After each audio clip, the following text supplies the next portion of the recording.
We aim to create professional relationships, creating opportunities and partnership through networking specifically with the Nur community.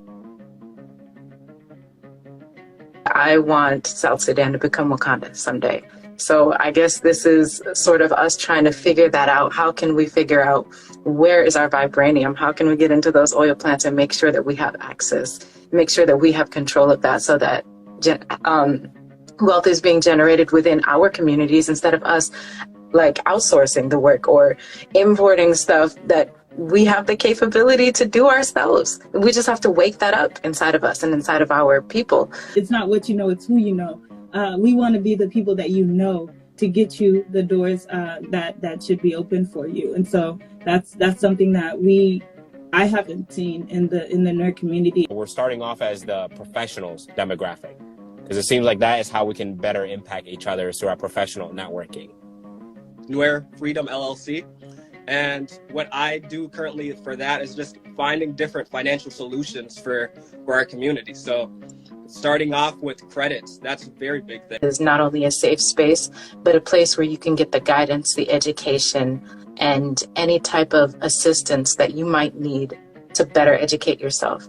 Or not only to educate yourself and go to school, but if you're interested in a business plan, but you don't know where to begin. And I'm working closely with our team to find creative ways to connect with our young generation, creative ways to connect with the older generation, creative ways to link us all together to bridge a lot of these gaps that are in between our community and causing displacement, causing issues, causing mental health issues, causing alcoholism, causing substance abuse, causing us to just really deteriorate as a people. And as you guys all know, young people are dying at an exceptionally fast rate. And if that's not affecting you, we need to really open up our eyes to see what we can do to help save our young people, because they should not be dying at this pace. Because a lot of times we sit in our tables and panels and talk about great visions and ideas, but how do you move those ideas into motion? On task, on what I needed to do. So just having something written down so you can see it, so then you don't forget what you really want to do.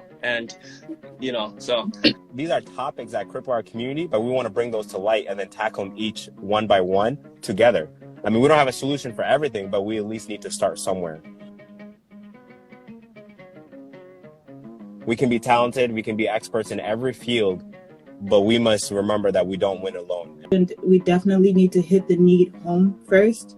And we've been struggling for a long time, and we could see other communities might have figured things out or gotten themselves, up a little bit higher, and we're still struggling at where we're at. So that we are a vulnerable community. No matter where we've been displaced, no matter where we're located, we're vulnerable because we are not in our home country. Our home country is not stable. That affects us biologically, physically, mentally, emotionally. It affects us in every way possible. Having someone that already's done what you want to do is very helpful. I actually remember the first mentor that I actually received was in Big Brothers Big Sisters, and that opened my mind. I actually still connect with him. He actually came to my high school graduation. It was a surprise, and it was very emotional because that was the first mentor that I actually had, and I needed it. I think we can impact, the generation afterwards. People don't even think that their hopes and dreams are a possibility. So we want to make sure that that's something that is not affecting us and hindering us. And even our people back home, right? Like, they have hopes and dreams. There's still family members in refugee camps. Because one of the things that I've learned being in America is you don't get a chance to really know your history and where you came from. So what happens is a lot of us come to America and, assimilate, and then you do your own thing, and then you kind of, get lost in the sauce. And you forget, who are the people that's back home and how are they doing.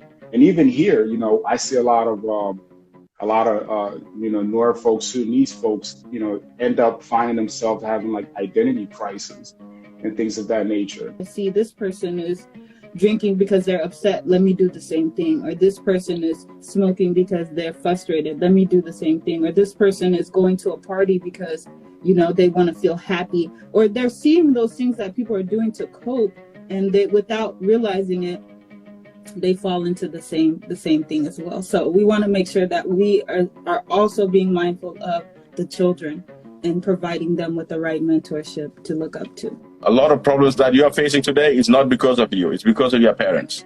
Your parents did not have those chances of learning about how to handle finances, how to save money for college.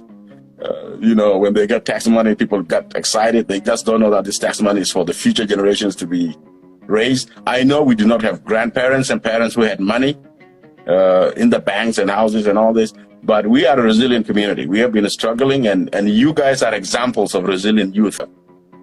Mostly because of language disconnect with our kids, we have been very judgmental.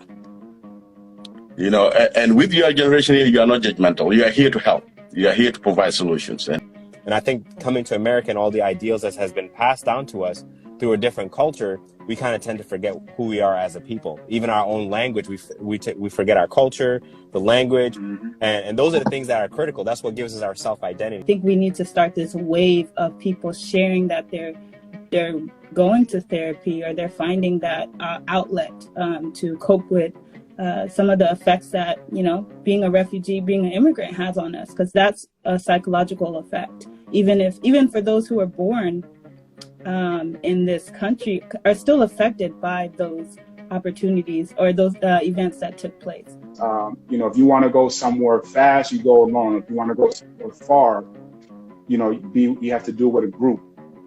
But I realized our culture is so rich, and I feel more connected, and I can't explain how I feel when I'm around my people. I realized I need to move back. I need to go back home. I need to learn my language better. So I realized that I needed my culture in order to thrive.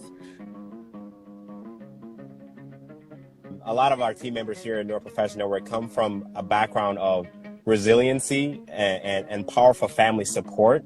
So most of the time when we give you guys the descriptions of what we do, it's mostly on the surface level. Most of these stories are driven from an experience, an event that happened in their life that changed the trajectory of their career path.